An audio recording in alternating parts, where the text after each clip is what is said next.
I'm Haley Mitchell, 32, and I've spent my entire life being the target of my parents' accidents.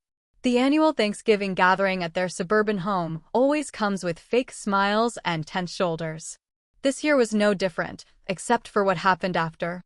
I was making a toast about my promotion when my mother interrupted. Dad bumped her arm, and red wine cascaded down my expensive white dress. They exchanged that familiar look and smirked in unison. Oh, sorry, it was just an accident.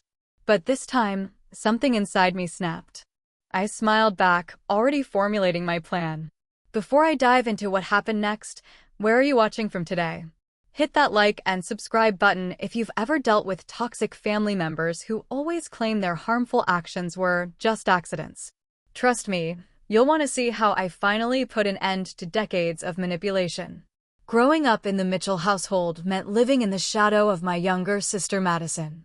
For years my junior, Madison was the golden child who could do no wrong, while I was the one who apparently could do nothing right. My achievements were consistently downplayed, forgotten, or somehow turned into opportunities to praise Madison instead. I still remember bringing home straight A's on my report card in 5th grade. Mom glanced at it and said, "That's nice, honey," before turning to Madison with animated excitement about her participation award in the school spelling bee. See? Madison is really blossoming socially. The message was clear. My academic success was expected and unremarkable, while Madison's mere participation was cause for celebration. But beyond the favoritism were the accidents that plagued my life's most important moments. These weren't random misfortunes, they were calculated sabotage disguised as clumsiness or forgetfulness. When I was 10, I spent weeks perfecting an art project for the school competition. The watercolor landscape had already earned praise from my art teacher, who thought I had a genuine shot at winning. The night before it was due, I found it soaking wet on the kitchen counter. "Oh, I must have spilled my tea," Mom said with that familiar empty apology. It was just an accident. I stayed up all night trying to recreate it, but the rushed version barely earned me an honorable mention. At 17, I had spent months crafting the perfect college application essay for Stanford, my dream school. I saved multiple versions and even printed copies, but somehow, the night before the submission deadline, all digital copies were deleted from our family computer, and the printed versions had mysteriously disappeared. Dad shrugged, suggesting I might have forgotten to save properly. Technology, you know? These accidents happen. I had to write a completely new essay overnight, and my application was rejected. When I was 22 and heading to my first big job interview at a prestigious marketing firm, my car keys went missing. After an hour of frantic searching that made me hopelessly late, Mom found them in the freezer. How strange. I must have been distracted while putting away groceries. Just an accident, sweetie. I missed the interview and had to reschedule, starting my relationship with my future employers on the wrong foot. But perhaps the most painful accident happened on the eve of my wedding to Ryan 4 years ago. My mother had insisted on keeping my wedding dress at their house for safekeeping. When I arrived to pick it up the day before the ceremony, there was a noticeable brown stain down the front. "Your father must have brushed against it with his coffee this morning," Mom explained, looking appropriately distressed, but with that telltale gleam in her eyes. "It was just an accident, darling. We can fix it." The emergency alterations covered the stain, but changed the entire look of the dress I'd carefully selected. It was Ryan who first noticed the pattern. 6 months into our relationship, after meeting my parents several times, he gently pointed out what he was observing. "Haley," he said carefully one night after a particularly disastrous dinner with my parents, "I don't think these are accidents. The way they look at each other right before something happens to you, it's almost like they're communicating." At first, I defended them reflexively. "They're just clumsy sometimes," I said, the familiar script playing out. But once Ryan had pointed it out, I couldn't unsee it. The synchronized timing, the subtle nods, the identical smirks disguised as apologetic smiles. I started therapy shortly after that conversation. Dr. Amanda Russell helped me understand the pattern of narcissistic parenting and emotional abuse I'd been subjected to. We worked on setting boundaries, limiting contact when necessary, and developing coping mechanisms for family gatherings I couldn't avoid. Family gatherings are optional, Haley, Dr. Russell reminded me before this year's Thanksgiving. You're allowed to protect your peace. But something in me wanted to go. Maybe it was the recent promotion to senior marketing director that had me feeling confident, or maybe it was the beautiful white Valentino dress I'd saved for months to buy.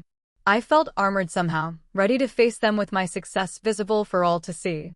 "We'll leave at the first sign of trouble," Ryan promised as we drove to my parents' suburban home, a sprawling colonial that had never felt like a sanctuary to me. We arrived bearing an expensive bottle of wine and gourmet chocolates. Mom accepted them with a thin smile that didn't reach her eyes. "Haley, you look bright," she commented, eyeing my white dress with something like calculation. "Brave choice for a family dinner with red wine flowing." "I trust everyone to be careful," I replied with more confidence than I felt. The first hour went surprisingly well. Dad asked about Ryan's engineering firm, and Mom even inquired about my new position, though she quickly pivoted to tell everyone about Madison's recent feature in a local lifestyle magazine for her interior design business. As the evening progressed, I felt myself relaxing slightly. Maybe things were changing. Maybe the boundaries I'd been setting were finally making a difference. I couldn't have been more wrong. Thanksgiving dinner at the Mitchell family table had always been a performative affair. Mom's picture-perfect table setting belonged in a home decor magazine, fine china that was only used once a year, crystal glasses positioned precisely, and name cards written in her perfect calligraphy. This year was no exception, though I noticed with a twinge of annoyance that Ryan and I had been seated directly across from my parents rather than beside each other, where we could provide silent support through knee touches or hand squeezes. I had splurged on my outfit for the evening, a white Valentino dress that had cost nearly 2 months of my salary. The sleek, minimalist design with its subtle texture had made me feel powerful and confident when I tried it on. "You look stunning," the boutique owner had said. "This is a special occasion dress." And it was. I'd been saving it specifically for the dinner where I would announce my promotion to senior marketing director at Anderson & Clark, one of the most prestigious firms in Boston.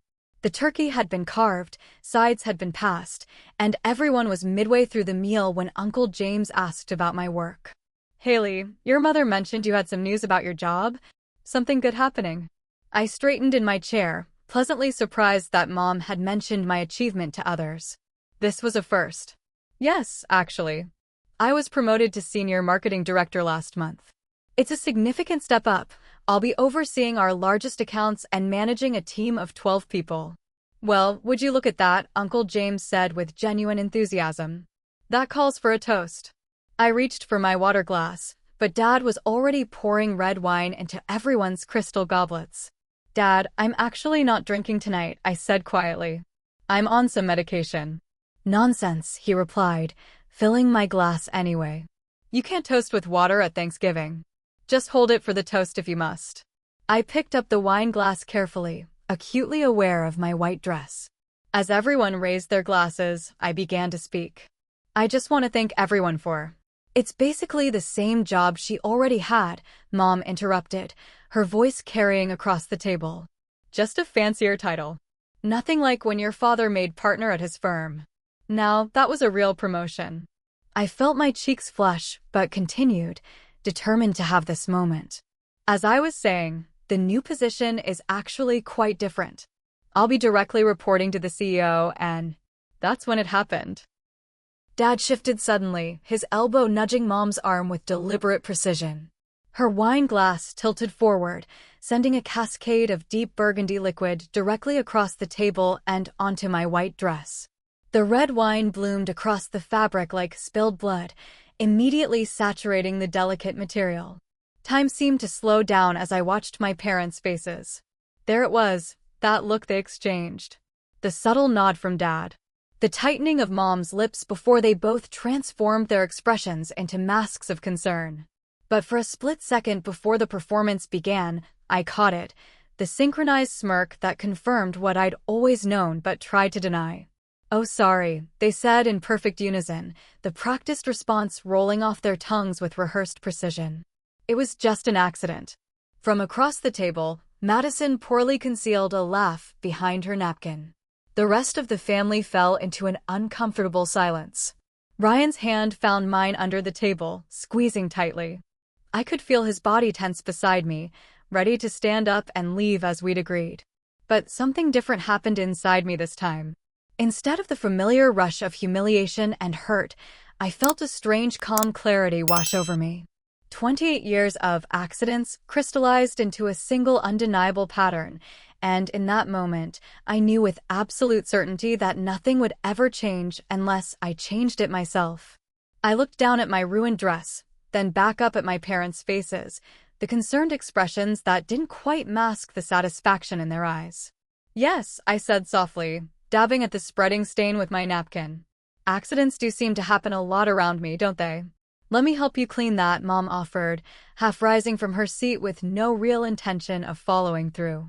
"No need," I replied, my voice steady and calm in a way that made her sink back down in surprise. "I've gotten quite good at handling these situations." I excused myself to the bathroom, waving off Ryan's concerned look with a subtle shake of my head. Once alone, I allowed myself exactly 2 minutes of breakdown, silent tears streaming down my face as I stared at my reflection and the ruined dress that represented so much more than fabric and thread. Then I wiped my eyes, straightened my shoulders, and pulled out my phone. I texted my assistant, Jessica, "Need your help with a special project. Urgent. Can you come to the office tomorrow morning? 8 a.m. Her response was immediate, of course. "Everything okay?" "Not yet," I typed back. "But it will be." When I returned to the table, I wore a pleasant smile that revealed nothing of what was brewing inside me. As dessert was served, I participated in small talk and deflected concerned questions about my dress with practiced ease.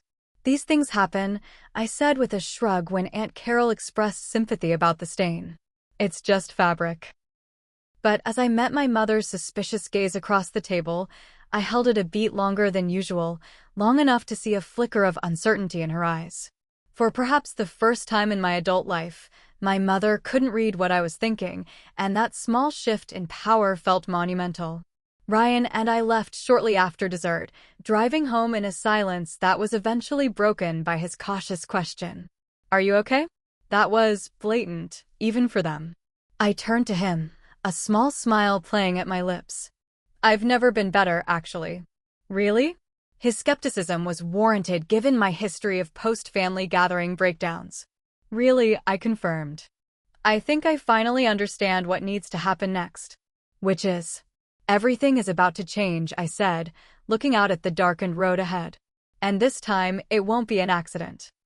The Monday after Thanksgiving, I called in sick to work for the first time in 3 years. This wasn't about nursing my emotional wounds, it was strategic. I needed time and privacy to set my plan in motion, away from curious colleagues who might notice my intense focus or overhear my phone calls. My first call was to Samantha Weiss, a corporate lawyer who had become a close friend after we worked together on a major rebrand for her firm. She agreed to meet me for coffee that afternoon, no questions asked. "This isn't about work, is it?" she asked as soon as we sat down, her legal instincts already sensing something unusual. "No," I admitted. "It's personal. I need advice about investigating someone's business practices." "Hypothetically." Samantha's eyebrow arched. "Hypothetically involving your father's construction company?" I nodded, not surprised she'd made the connection. I'd mentioned my father's business in passing during previous conversations. "Haley," she said carefully, "what exactly are you looking to find?" "The truth," I replied simply. "My father has always boasted about his business acumen, but there have been rumors about how he secured certain contracts. I need to know if there's anything actionable." Samantha sipped her coffee thoughtfully. "What you're talking about could have serious ramifications for your family. Are you prepared for that?" "I'm not looking to destroy anyone," I clarified. "I just need leverage."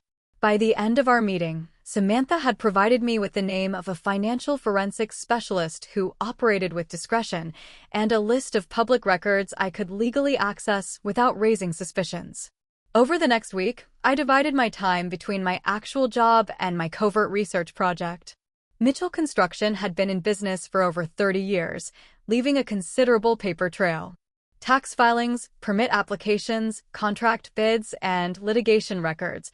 I methodically combed through everything available in public databases. The financial forensics specialist, Marcus Jennings, confirmed what I had begun to suspect. There were concerning patterns in my father's business practices, inconsistencies in reported income, questionable subcontractor arrangements, and several potentially serious tax discrepancies. I can't tell you definitively that there's fraud without a full audit, Marcus explained during our third meeting, but there's enough here that the IRS would certainly be interested in taking a closer look. Armed with this information, I faced a critical decision. I could report my findings to the appropriate authorities, potentially triggering an investigation that could ruin my father's reputation and possibly lead to criminal charges. But that wasn't what I wanted. My goal wasn't destruction. It was recognition and change. I developed a three-part strategy that I refined over several late nights. First, the professional angle. I would present my father with a legitimate business proposition, a marketing overhaul for Mitchell Construction that would address the company's declining online presence while subtly demonstrating my professional success. This would be my olive branch, a genuine opportunity for him to see my value. Second, the personal confrontation. I would document the pattern of accidents with dates, photographs, and witness accounts where possible. This would be presented not as an accusation, but as an observation of a pattern that needed acknowledgement. Third, the family alliance. I would rebuild connections with extended family members who had witnessed the dynamic but remained silent. My parents had always controlled the family narrative. It was time for others to share their perspectives. The most challenging part would be approaching Madison. Despite our parents' obvious favoritism, my sister and I had never been close. She had accepted her role as the golden child with the blind confidence of someone who had never known anything different. But I needed her to see the truth if my plan was to succeed. I invited Madison for lunch at a quiet restaurant midway between our offices, choosing a Tuesday when she would be less likely to mention the meeting to our parents. "This is a surprise," she said as she settled into her seat. "We don't usually do sister lunches." "I know," I acknowledged. "But I think it's time we had an honest conversation." Madison's guard immediately went up. "About what?" "About the dynamics in our family," I said carefully. "About the way Mom and Dad have positioned us against each other our entire lives." Her laugh was dismissive. "Oh, please, Haley. Not the poor, neglected older sister routine again." Instead of arguing, I placed my phone on the table and pressed play on a recording. Mom's voice filled the space between us. "Madison has always been our easy child. Haley tries so hard at everything, but Madison just naturally excels. It's like comparing a student driver to a NASCAR racer." Madison's face paled as I played a second recording, then a third, each one showcasing our parents' dismissive comments about me juxtaposed with excessive praise for her, often for identical accomplishments. "When did you record these?" she asked, her voice small. "I didn't. Ryan did, over the past year." He thought I wasn't believing him when he pointed out the pattern. For the next hour, I showed her evidence of the accidents, photographs, text messages, emails documenting the aftermath. I explained the pattern that Dr. Russell had helped me identify, the calculated timing, the specific targeting of significant events in my life. "But why would they do this?" Madison asked, genuine confusion in her eyes. "I don't know," I admitted. "Maybe it's because I remind Mom of someone she resents. Maybe Dad wanted a son and I was their first disappointment. Maybe they just needed someone to be the family scapegoat. What matters is that it's real, and it's happened my entire life." Madison was quiet for a long time. "The wine on your dress at Thanksgiving," she finally said.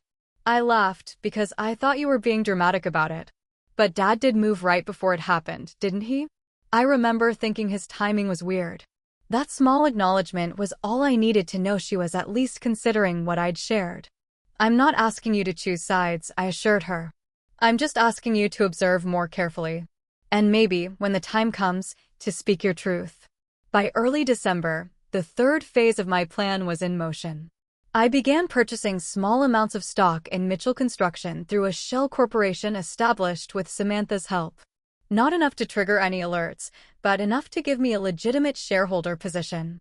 I also began planning a Christmas dinner at my home, breaking the long-standing tradition of gathering at our parents' house. I sent invitations to extended family members first, establishing the change before my parents could object. The invitation included a note mentioning important family matters to discuss, vague enough to be intriguing without causing alarm. Each step of my plan was carefully documented in a password-protected file on my personal laptop. I created a digital presentation with a timeline of accidents, supporting evidence, and witness accounts from friends and even former family employees who had observed the behavior over the years. Throughout this process, I maintained my weekly therapy sessions with Dr. Russell, who helped me stay focused on my ultimate goal, not revenge, but recognition and change. "What do you want to achieve with this confrontation?" she asked during a particularly intense session. "I want them to acknowledge what they've done," I replied immediately. "I want them to admit that these weren't accidents. They were deliberate attempts to undermine me at every important moment in my life. And if they refuse to acknowledge it?" I considered this carefully. "Then I want the rest of the family to see the truth. I want to break the spell they've cast that makes everyone excuse their behavior." And after that? This question was harder. "I don't know," I admitted. "I guess that depends on how they respond." Dr. Russell nodded. "Just remember that your healing isn't dependent on their response. You're doing this for yourself, not to change them." As Christmas approached, each element of my plan fell into place. The seating chart for dinner was strategically arranged to prevent my parents from controlling the conversation. The timing of each phase was mapped out to build naturally throughout the evening. My presentation was refined and practiced until I could deliver it with calm confidence rather than emotional reactivity. The night before the dinner, Ryan found me in our home office, reviewing my notes one last time. "Are you sure about this?" he asked gently. I looked up at him, at the concern in his eyes, and felt a surge of gratitude for his unwavering support. "I've never been more sure of anything," I told him. "One way or another, tomorrow will be the last accident in this family." December 23rd arrived with a light snowfall that transformed our modern townhouse into something from a holiday card. I'd hired a professional decorator to make our open-concept living and dining area festive without being overwhelming. White lights, fresh greenery, and touches of gold created an atmosphere of understated elegance. I'd been up since dawn, working alongside the catering team I'd hired for the occasion. While I could have left everything to them, participating in the preparation helped calm my nerves. By 4 o'clock, everything was perfect. The table set for 12 with my best china, crystal glasses sparkling under the chandelier, and the scent of roasting meat and spices filling the air. "You've thought of everything," Ryan said, wrapping his arms around me from behind as I made a final adjustment to the centerpiece. "How are you feeling?" "Ready," I replied, surprised to find it was true. The anxiety that had been my constant companion at family gatherings had been replaced by a steady determination. Uncle Robert and Aunt Patricia arrived first, followed quickly by my cousins Jamie and Michael with their spouses. My parents and Madison were the last to arrive, walking in 20 minutes after the stated time, a power move my mother had perfected over the years to ensure she made an entrance. "This is different," Mom commented as she handed her coat to Ryan, her eyes scanning our home with barely concealed judgment. "Very modern. Not very traditional for Christmas, is it?" "We like it," I replied simply, accepting the store-bought dessert she'd brought despite the fact that I'd specifically mentioned the professional dessert course on the invitation. Dad made a beeline for the bar I'd set up, pouring himself a generous scotch without asking permission. "Nice place, kiddo. Renting, or did you finally buy?" "We bought it last year, Dad." "You attended the housewarming, remember?" He waved his hand dismissively. Right. Hard to keep track of everyone's living situations these days." I guided them to the living room where the other guests were enjoying appetizers. I'd invited Dr. Patricia Morgan, my mentor from early in my career who had since become the CEO of a major digital marketing agency. She was deep in conversation with Uncle Robert when we entered. "Richard," she exclaimed, spotting my father. "I was just telling Robert about the presentation Haley's team put together for our Westfield account. Absolutely revolutionary approach. Increased their conversion rates by 40% in the first quarter." I hid a smile as my father straightened, suddenly interested. Patricia's mention of my professional success was no accident. I'd briefed her on my strategy, and she had gladly agreed to help highlight my achievements throughout the evening. Is that so? Dad said, looking at me with new consideration. 40%, huh? That's not bad. Haley's team is being considered for the National Marketing Excellence Award, Patricia continued smoothly. Only 3 agencies nationwide make the final cut. Mom appeared at my elbow. Well, isn't that nice? Madison's design for the Harrington house was featured in Architectural Digest last month. Did she tell you? She did, Patricia replied with a warm smile. I believe Haley was the one who connected Madison with the photographer who shot the spread, wasn't she? Mom's smile faltered slightly as I guided everyone toward the dining room, where the catering staff was beginning to serve the first course. The dinner proceeded according to plan. The food was exquisite, the conversation carefully steered toward neutral topics by my strategic seating arrangement. I'd placed my parents between Patricia and Uncle Robert, preventing them from sitting together and executing any coordinated accidents. As the main course was cleared and the staff prepared to serve dessert, I caught Ryan's eye and gave a subtle nod. He stood and tapped his glass gently. Before dessert, Haley would like to say a few words. All eyes turned to me as I moved to the head of the table. I took a deep breath, centered myself as Dr. Russell had taught me, and began. Thank you all for coming to our home this Christmas. It means a lot to have family gathered here. I paused, making brief eye contact with each person. Before we continue our celebration, I wanted to address something that's been part of our family dynamic for as long as I can remember. I picked up the remote control from the sideboard behind me and pressed a button. The large TV screen on the wall came to life, displaying the title slide of my presentation, A Pattern of Accidents. For those of you who were at Thanksgiving, you witnessed yet another accident, when red wine was spilled on my white dress during a toast about my promotion. I clicked to the next slide, which showed a photo of my ruined dress. This wasn't an isolated incident. I continued through the presentation methodically, displaying photographs, dates, and brief descriptions of each major accident throughout my life, from childhood art projects to my wedding dress. You'll notice certain patterns, I explained, my voice steady. These incidents always occur at moments of potential success or happiness for me. They're always preceded by this specific exchange of glances. I played a short video Ryan had discreetly recorded at a family gathering 6 months prior, clearly showing my parents' nonverbal communication before Dad accidentally knocked over a vase near me. And they're always followed by identical phrasing. Oh, sorry, it was just an accident. The room had fallen completely silent. I could feel the tension radiating from my parents' end of the table, but I kept my focus on the presentation. I'm not sharing this to assign blame or to make anyone uncomfortable, I continued. I'm sharing it because patterns like this can only continue when they remain unacknowledged. And I'm choosing, today, to break that pattern. I clicked to the next section of my presentation, which outlined the financial irregularities in Mitchell Construction. I didn't explicitly mention the potential legal ramifications, but the implication was clear to anyone with business knowledge. As a shareholder in Mitchell Construction, this revelation caused my father's head to snap up in shock. I have concerns about certain practices that could potentially impact the company's stability and reputation. I've prepared a detailed report with recommendations for addressing these issues. My father's face had turned an alarming shade of red. Shareholder? What the hell are you talking about? I smiled calmly. The Valentino Group has acquired a 15% stake in Mitchell Construction over the past month. I established the Valentino Group earlier this year, named after the dress that was ruined at Thanksgiving. Mom stood abruptly. This is ridiculous. Richard, we're leaving. Please sit down, Carol, I said, still maintaining my composed tone. We haven't even had dessert yet. And I think you'll want to hear what Madison has to say. All eyes turned to my sister, who looked nervous but determined as she stood. I've been observing more carefully since Haley and I talked last month, she began hesitantly. And I've noticed things I never paid attention to before.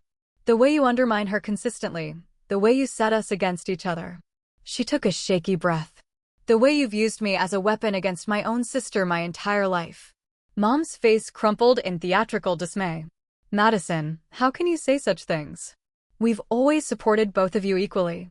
No, you haven't, Madison replied firmly. And I didn't see it because it benefited me not to see it. But I can unsee it now. Dad pushed back from the table violently. This is absurd. We're not sitting here to be attacked in front of the entire family. Carol, we're leaving. I stepped between them and the door. You're welcome to leave if you want to, but I think you should know that everyone in this room has now witnessed the pattern. And ignoring it won't make it disappear. You ungrateful, Dad began, but Uncle Robert cut him off. Sit down, Richard, he said firmly. I've watched this happen for 30 years and said nothing. I'm not staying silent anymore. Dad turned to him in shock. What are you talking about? The same thing happened with you and me growing up, Uncle Robert said quietly. Dad always made sure I failed while you succeeded. And when you started doing the same thing to Haley, I told myself it wasn't my place to interfere. I was wrong. A murmur of agreement rippled through the room as other family members began to share their observations. Cousin Jamie recounting how my parents had accidentally caused me to miss our shared dance recital where she won first place. Aunt Patricia remembering the misplaced college acceptance letters that were found weeks after the response deadline. As the stories accumulated, I watched my parents' facade crumble. Dad's bluster deflated into stony silence, while Mom's theatrical dismay gave way to genuine distress as she realized the family's perception had permanently shifted. When there was a natural lull in the conversation, I spoke again. I don't want apologies tonight. I don't expect immediate change or acknowledgement. What I want is for the pattern to be visible to everyone, including yourselves. I looked directly at my parents. The accidents stop now. And if they don't, everyone in this room will recognize exactly what's happening. I nodded to the catering staff, who began serving the dessert course as if nothing unusual had occurred. Now, I said with a smile that felt genuine for the first time at a family gathering, let's enjoy this amazing chocolate soufflé before it collapses, and that would be an actual accident. The tension in the room gradually dissolved as conversation cautiously resumed. My parents remained silent throughout dessert and left immediately afterward with barely a word of goodbye. But the rest of the family stayed late into the evening, conversations flowing more honestly than they ever had before. As the last guests were leaving, Uncle Robert pulled me aside. What you did tonight took courage, he said, his voice thick with emotion. I should have spoken up years ago. It's never too late to break a pattern, I told him, surprised by the forgiveness I felt. That's what tonight was about. After everyone had gone and Ryan and I were cleaning up, he wrapped me in a tight embrace. You were magnificent, he whispered against my hair. How do you? The day after Christmas, our doorbell rang at precisely 9 a.m. I opened it to find my father standing on the porch alone, his face a mask of controlled anger. We need to talk, he said without preamble. Privately. That's not happening, Ryan called from behind me. Whatever you have to say can be said with me present. Dad's jaw tightened, but he nodded curtly. Fine. But not here. Meet me at Westfields at noon. Westfields was an upscale restaurant downtown where my father often conducted business meetings, neutral territory where he'd feel in control. We'll be there, I agreed, closing the door as he turned to leave without another word. Are you sure about this? Ryan asked as I leaned against the door. He seemed furious? Yes. But he came to us, not the other way around. That's significant. At noon sharp, Ryan and I arrived at Westfields to find both my parents already seated in a private dining area in the back. My mother looked like she hadn't slept, her normally perfect makeup failing to conceal the dark circles under her eyes. My father, by contrast, appeared rigidly composed. Sit, he commanded as we approached. No greeting, no pleasantries. I took my time settling into my chair, making eye contact with the server to order water before turning my attention to my parents. Thank you for suggesting we meet, I said calmly. I think there's a lot we should discuss. Discuss? Dad's voice was dangerously quiet. You humiliated us in front of the entire family. You claimed to be a shareholder in my company through some shady shell corporation. You accused us of, what exactly? Being clumsy? Having accidents? And now you want to discuss. I maintained eye contact, refusing to be intimidated. The Valentino Group is a legally established investment entity. There was nothing shady about the stock purchase. You can verify that with your corporate attorney. And yes, I want to discuss the pattern of deliberate accidents that have undermined every significant moment in my life. This is ridiculous, Mom interjected, her voice shrill. You've always been so dramatic, Haley. Always looking for attention, always playing the victim. Carol, Dad said sharply, silencing her. He leaned forward, lowering his voice. What exactly do you want, Haley? Money? More attention? To destroy our family? I want acknowledgement, I replied simply. I want you both to admit that these weren't accidents. They were deliberate attempts to undermine me. And I want it to stop. Dad scoffed. And if we don't participate in this delusion of yours? I opened my briefcase and removed a manila folder, sliding it across the table. Then the board of Mitchell Construction receives this documentation of financial irregularities at their next meeting. I believe they'd be particularly interested in the discrepancies in the Westlake project bidding process. His face paled slightly as he flipped through the contents. This is blackmail. This is leverage, I corrected. I'm not asking for anything illegal or unreasonable. I'm asking for honesty and changed behavior. And what exactly does that entail? Mom asked, her voice dripping with disdain. Family therapy, I stated firmly. Once a week for at least 6 months. With a therapist of my choosing. Non-negotiable. Absolutely not, Dad snapped, closing the folder. I'm not sitting around talking about feelings with some quack who'll charge me $300 an hour. Then I guess we're done here, I said, starting to rise. I'll be in touch with the board directly. Wait, Mom said suddenly, placing her hand on Dad's arm. Something in her expression had shifted, the contempt replaced by something that looked almost like fear. Richard, maybe we should consider it. Dad stared at her in disbelief. You can't be serious. I am. She turned to me, and for perhaps the first time in my adult life, she seemed to be actually seeing me. The wine on your dress at Thanksgiving. It wasn't entirely an accident. The admission, small as it was, hit me with unexpected force. I sat back down slowly. Go on, I prompted quietly. Mom glanced at Dad, who was staring stonily ahead. We've always pushed you to be stronger, more resilient. The world isn't kind, Haley. We thought. I thought. Making you work harder for recognition would prepare you better than coddling. It wasn't a full acknowledgement, but it was a start. A crack in the wall of denial. And the wedding dress? I pressed. Was ruining one of the most important days of my life also preparing me for the unkindness of the world? Mom had the grace to look ashamed. That went too far. Carol, stop talking, Dad interjected, but there was less force behind his words. I turned my attention to him. Dad, this can go one of two ways. We can begin the process of healing this family through honesty and therapy, or you can continue denying everything and deal with the consequences, both personal and professional. He was silent for a long moment, weighing his options. Finally, he gave a curt nod. Fine. 6 months of therapy. But this stays between us. No more public spectacles. Agreed, I said, as long as the behavior changes. One more accident, and all bets are off. We spent the next hour negotiating the terms of our arrangement. Weekly therapy sessions with Dr. Elaine Foster, a family therapist specializing in narcissistic family dynamics, no discussion of our agreement with extended family, and a mutual commitment to honesty during the process. As we prepared to leave, Dad fixed me with a hard stare. You know, you're more like me than you realize. This whole scheme, the research, the leverage, the ultimatum. Pure Richard Mitchell playbook.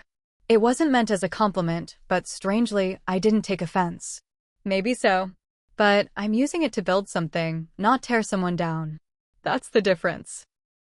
The first therapy session in early January was as tense and unproductive as I'd anticipated. Dad sat with arms crossed, offering monosyllabic responses to Dr. Foster's questions. Mom alternated between defensive justifications and attempts to change the subject to Madison's achievements.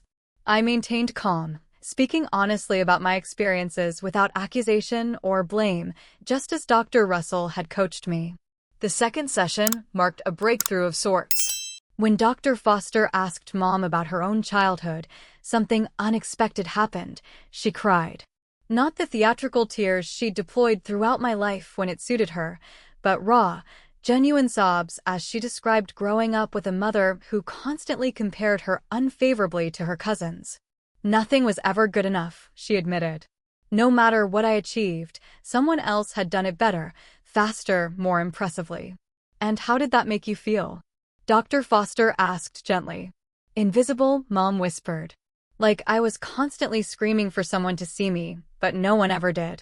The parallels to my own experience hung in the air, unspoken but unmistakable.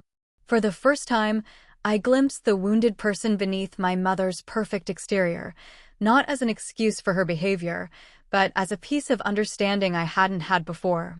Dad remained resistant through January and into February, participating minimally and often checking his watch throughout the sessions. But he attended consistently, and occasionally, when he thought no one was watching, I caught him listening intently to certain exchanges. We spent the holidays separately that year.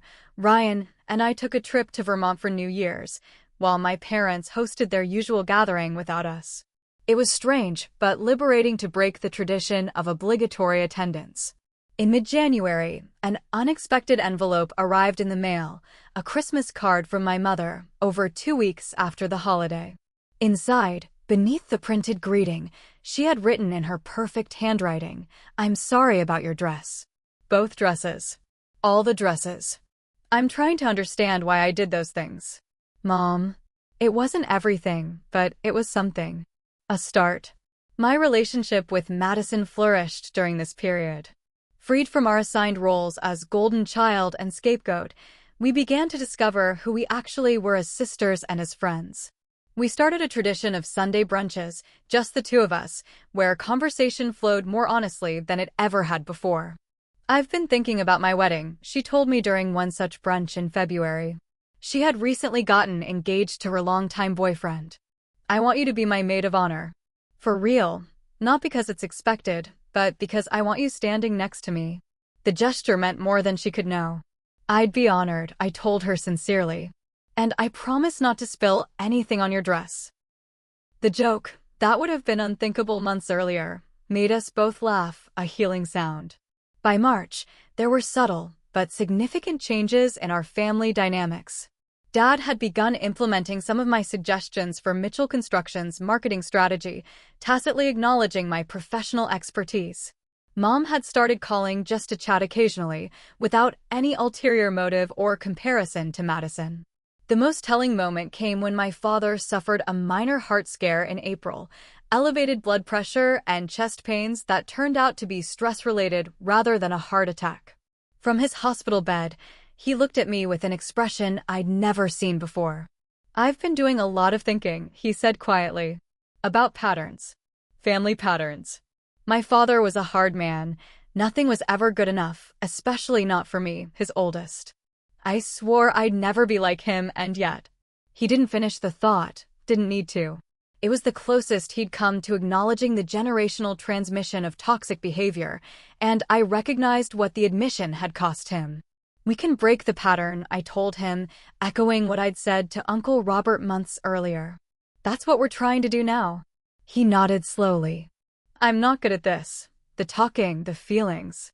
But I'm trying, Haley. I want you to know that. It wasn't an apology, not explicitly. But in that moment, it was enough.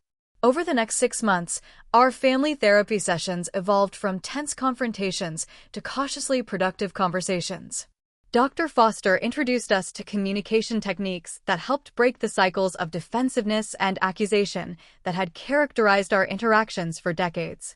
I notice I'm feeling defensive right now became a phrase my mother would use when triggered, instead of immediately lashing out or deflecting. I need a moment to gather my thoughts, my father would say when overwhelmed, rather than shutting down or dismissing the conversation entirely. My own work with Dr. Russell continued separately, focusing on healing my own wounds rather than changing my parents. Their growth is their responsibility, not yours, she reminded me regularly. Your job is to maintain your boundaries and continue your own healing journey. By month 4 of therapy, Dr. Foster had introduced a system of safe words for our family interactions. Pause to stop an escalating conflict, rewind to restart a conversation that had gone off track, and highlight to mark an important insight or breakthrough. We tested these new tools at a carefully planned dinner at a neutral restaurant in June, our first social gathering as a family since the Christmas confrontation. The evening began awkwardly, with stilted conversation and long silences, but gradually eased as we found our footing in this new territory. When Mom began what sounded like a comparison between Madison's and my career choices, I gently said, "Pause," as we'd practiced. She caught herself, took a breath, and rephrased. What I meant to say was that I'm proud of how both of you have found such different paths to success. The correction wasn't perfect, but the effort was genuine, and the charged moment passed without escalating into our familiar pattern. Dad, true to his practical nature, engaged most comfortably around business topics. He began seeking my input on Mitchell Construction's marketing strategies, even implementing several of my recommendations that resulted in measurable improvements to their online presence and lead generation. The website redesign you suggested increased our conversion rate by 30%, he admitted during a phone call in July, a note of genuine respect in his voice. Turns out you do know what you're talking about. Coming from him, it was high praise indeed. The most significant test of our family's new dynamic came with Madison's wedding planning. As her maid of honor, I was deeply involved in the process, which inevitably meant numerous interactions with our mother, who had very definite ideas about how the event should unfold. "The florist I used for your wedding is available," she announced during an early planning meeting. I've already spoken to her about Madison's colors. In the past, this preemptive decision-making would have triggered immediate tension. Instead, Madison calmly employed our new communication tools. "Mom, I appreciate your enthusiasm, but I need to make these decisions myself with Jake. Could we rewind this conversation and start with you sharing your ideas rather than actions you've already taken?" Mom's face registered surprise, then a flash of irritation, before settling into reluctant acceptance. "You're right.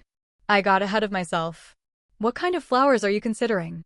These small course corrections accumulated over time, gradually reshaping our interactions. They weren't always successful, old habits resurfaced under stress, and there were still tense moments and hurt feelings. But the difference was that now we had tools to recognize and address these patterns rather than allowing them to dominate our relationships. In August, I received a promotion to Vice President of Client Strategy at my firm, a significant achievement that would have typically triggered an accident in the past. Instead, I received a congratulatory floral arrangement from my parents with a card that simply read, "Well deserved. We're proud of you." No qualifications, no comparisons, no backhanded compliments. Just straightforward acknowledgement and pride. I sat at my desk staring at the card for several minutes, processing the significance of those simple words. That evening, I called Madison to share the news about both the promotion and our parents' response. "They're really trying," she said, sounding as surprised as I felt. "It's kind of amazing to watch, actually." Last week, Mom caught herself mid-sentence when she was about to compare my wedding plans to my cousin Jennifer's. She literally stopped, shook her head, and said, "No, that's not helpful," to herself. We both laughed at the image, but there was an undertone of wonder in our amusement. These small changes represented massive shifts in deeply entrenched patterns.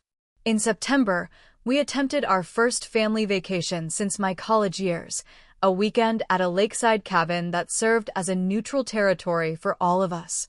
The confined space and extended time together tested our new communication skills to their limits.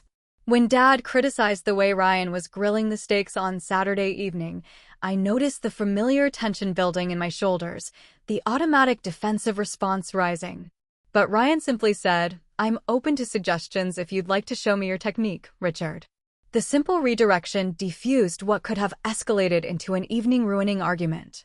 Later, Dad actually apologized, awkwardly and briefly, but sincerely, for overstepping. "Old habits," he muttered, clapping Ryan on the shoulder. "The steaks were perfect your way." The weekend wasn't without its difficult moments, but we navigated them with a newfound awareness that felt like progress.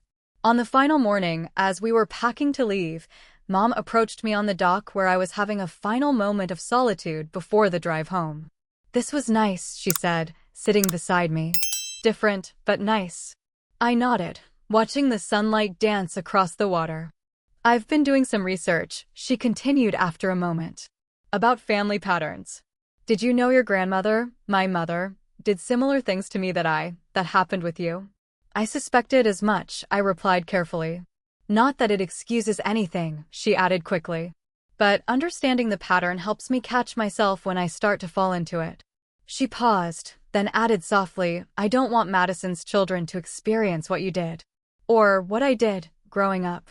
It was perhaps the most self-aware statement I'd ever heard from my mother, and it opened the door to a conversation about generational trauma that continued on and off over the following months.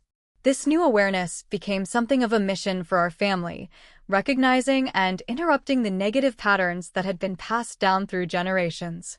Dad discovered that his father had experienced similar treatment from a demanding grandfather.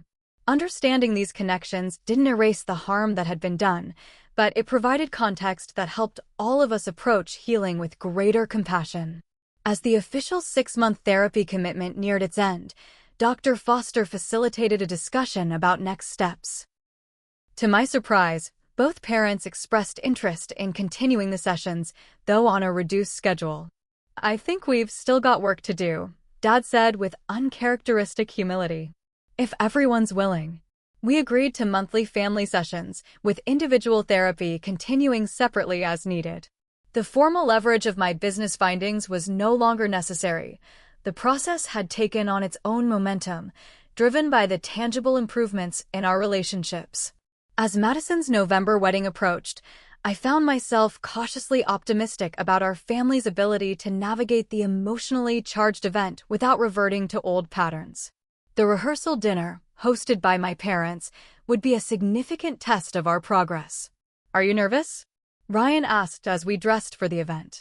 Strangely, no, I realized. Cautious, yes, but not fearful. "That's new." He smiled, adjusting his tie. "Progress, not perfection, right?"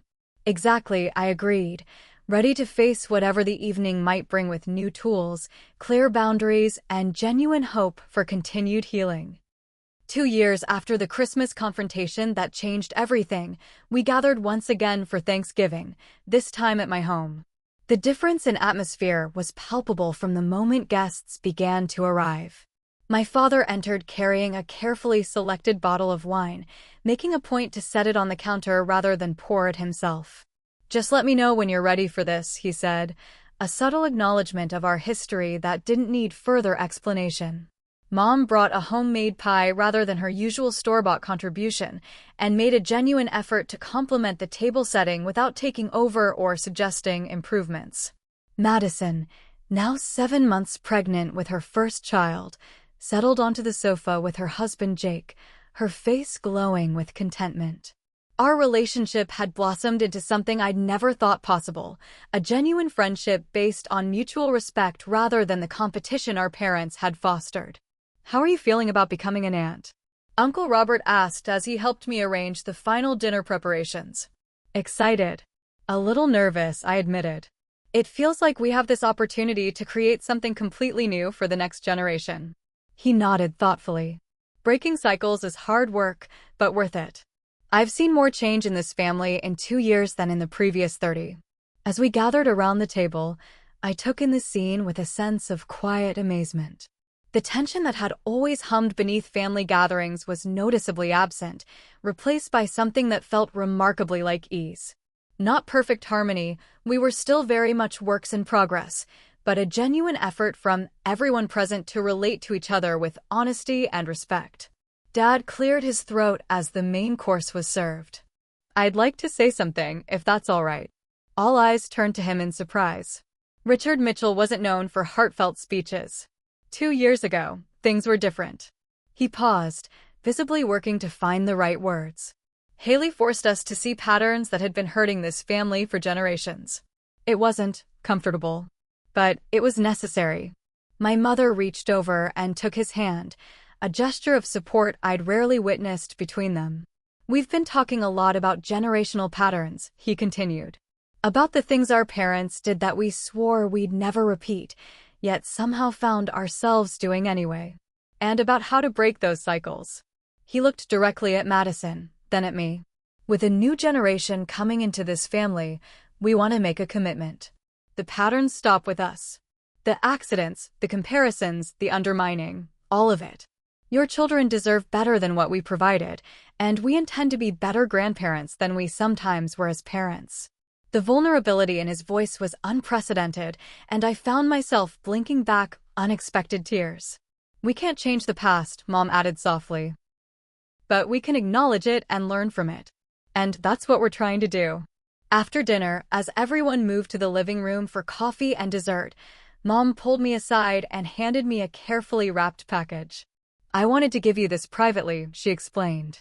I unwrapped it to find a framed watercolor landscape, the same one I'd created for the school art competition when I was 10, the one that had been accidentally ruined the night before submission. You kept this? I asked in disbelief, running my fingers over the glass. I saved all of them, she admitted. Everything I pretended to destroy or lose.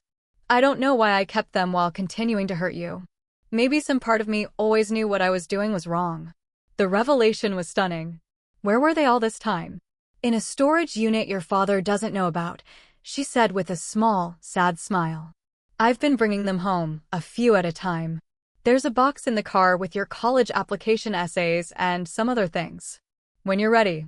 Later that evening, after the announcement of my own pregnancy, met with genuine excitement from my parents and tears of joy from Madison at the prospect of our children being close in age, I found a moment of quiet reflection in the kitchen. Ryan joined me, wrapping his arms around me from behind and resting his hands gently on my still flat stomach. Penny for your thoughts? I was just thinking about the journey, I said, leaning back against him. From victim to advocate to whatever I am now. Survivor, he suggested. Cycle breaker. Future awesome mom. I smiled. All of the above, hopefully. I turned to face him. You know, when I started this, I was so focused on getting them to admit what they'd done. I thought that was the end goal, the acknowledgement. But it turns out that was just the beginning. The past 2 years had taught me valuable lessons that went far beyond my family situation. I'd learned that confrontation, when approached with preparation and support, could be an act of compassion rather than aggression. I discovered that having evidence and a strategic approach was essential when dealing with gaslighting and denial. Most importantly, I'd found that some people can change when given the right tools and motivation, while others cannot, and that acceptance of this reality was crucial to my own healing. My parents' transformation had surprised everyone, including themselves. They weren't perfect. Old habits still emerged under stress, requiring gentle or sometimes firm reminders of our new boundaries. But the deliberate accidents had stopped completely, replaced by genuine efforts to repair what had been broken. As guests began to depart, my father paused at the door, glancing at the wine glasses on the table, all still upright, none spilled despite the animated conversation and movement throughout the evening. No accidents tonight, he noted quietly, echoing my words from the Christmas confrontation 2 years earlier. No, I agreed. Just family. The journey from that ruined white dress to this peaceful gathering had been complex and often painful. But standing there, with new life growing inside me and the promise of breaking generational patterns ahead, I felt a profound sense of gratitude for the difficult path we'd traveled. So here's my question for you. Have you ever had to confront a painful pattern in your relationships? What strategies helped you navigate that difficult conversation? I'd love to hear your stories in the comments below. And if this journey of confrontation, healing, and reconciliation resonated with you, please like, subscribe, and share this video with someone who might need to hear that patterns can be broken and relationships can be healed, even the ones that seem beyond repair. Thank you for listening to my story, and remember, sometimes what looks like an ending is actually just the beginning of something better.